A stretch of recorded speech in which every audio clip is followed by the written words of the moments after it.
here's Lester Holt.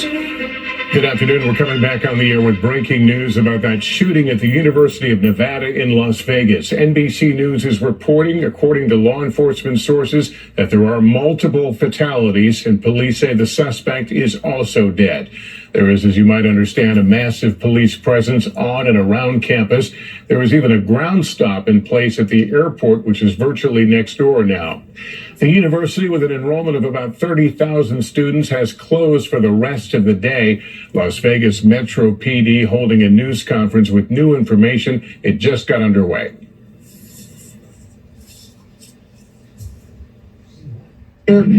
This is still a very active and dynamic scene, so if you can avoid the area, we would appreciate it. And we'll be providing additional updates in the very near future. Thank you. There are victims.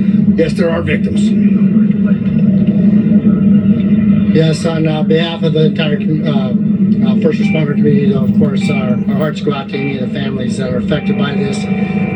Our update right now is that we do have a reunification center that is opened up at the convention center. That's at the North Hall. It will take time to transport students over to that area, but if you can't get a hold of your loved ones right now, your kids or somebody that you're concerned with, then that would be the place to go and to try to go ahead and do that reunification. We will have people there to assist you. We also have a phone number. It is being staffed. It's 702-455-AIDE. And there'll be a website opened up, and it's facofsouthernnevada.com. Okay, and so that is our current information that we have for victim services, and that will change also as or be updated as necessary. But we will have those resources there. Understand when you call that number or you check the website, the information right now will still be limited, and there won't be any specific information as far as individuals that have been injured or deceased. Sheriff, what's happening on the campus now? I see people leaving. So as you can imagine, the campus is a very large area to cover. Much like we had it in the aftermath of 1 October, there's a lot of additional calls coming in that students hunkered down, they're afraid, they're scared. Our officers are going unit by unit, building by building with the university police and the rest of the police officers, firefighters, EMS, and making sure that we don't have any additional victims and or subjects. So we'll be back with you in the very near future to provide an update. Thank you. Any info on the suspect? Sheriff, I have an update as well. I'm sorry, on that website. That's going to be facofsouthernnevada.org. I believe I said .com. That is .org. Thank you, sir. All right, so we just got the latest information on the situation here. All right, we've been dipping into that news conference there in Las Vegas. Let's get right to NBC investigative correspondent Tom Winter, who's tracking developments. Tom, we heard the sheriff say there are victims. What more do we know beyond that? Right, Lester. So we know from the Las Vegas Police Department posting on social media some time ago now that the suspected shooter in this incident has been found deceased. Then on top of that, we've been told by multiple senior law enforcement officials that there are perhaps 1 to 2 others that are not involved, or not the shooters of this incident, rather, that are also deceased. The numbers are very fluid right now, as you can imagine, as we just saw. This is a very dynamic scene with a lot of law enforcement arriving on scene to help clear these buildings. So the specific numbers are a little bit in doubt. And of course, knowing that these are students, their parents are probably watching, we want to be cautious as far as what we know so far. But we do know that multiple people have been shot. At least 2 others besides the shooter are believed to be dead. The shooter is believed to be dead. And at this point, there's no indication that there are any additional threats. But of course, they're doing everything that they need to do, which is going from building to building, room to room, to make sure that there are no additional victims, and that there's not any other potential suspect that they're looking for. And so that's the current state of the investigation. Just too soon to say here, Lester, what the motive might be. So we'll hold off on any sort of speculation, certainly on that, and continue to wait for officials to brief from the scene. It's clear at this point, listening to the sheriff and to the chief there who's oversees the school's policing department, that there's a lot more details to figure out. All right, Tom, thanks. We are starting to hear more about the shooting. Here's one parent describing what her daughter, a UNLV student, told her about those terrifying moments. First, we were getting the text messages from UNLV, thank God. And then I ran out of work work. I came over here. She wasn't answering. Her phone was going straight to voicemail. So that was scary. We came out here, and then she finally called and texted and says that they're in a dorm. She was crying. She was hysterical, saying she heard the gunshots, she heard the screaming, and they're putting her in a dorm.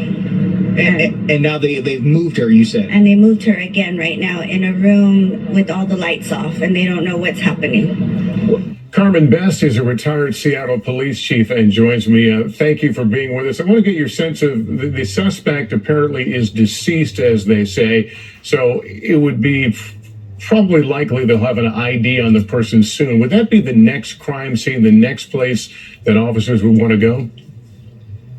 Well, absolutely, Lester. There'll be multiple things happening as we speak. There'll be large teams of officers, as was stated earlier, going through the facilities and the buildings, making sure there are no other decedents, no other issues, no other persons or perpetrators, and as well as the folks that will be responding as investigators to get the suspect, to identify him, to start reaching out, finding out how he may have got there, if he was a student, he or she, I'm not sure the gender, was a student, or if they were faculty or what have you. So a lot of things are going to be going on simultaneously. Clearly you have the ATF and others on scene to try to locate the weapon, find out where it came from, if it was legally purchased, and that sort of thing. All right, Chief Best, thanks. Let's go right back to Tom Winter right now. Tom, I understand you get some new information. That's right, Lester. Police now saying on the record that there is no further threat in their eyes as far as this investigation is concerned, that there's no other shooter that might be out there. They're saying that they don't have any idea about what the motive might be at this stage of the investigation. And of course, it's early in the investigation. They also say that a number of victims have been transported to area hospitals and that they're hoping to provide some more details on that soon. The investigation is, of course, active and ongoing, and as we're very much watching right here on the screen. And Tom, let me turn to Chief Best one more time.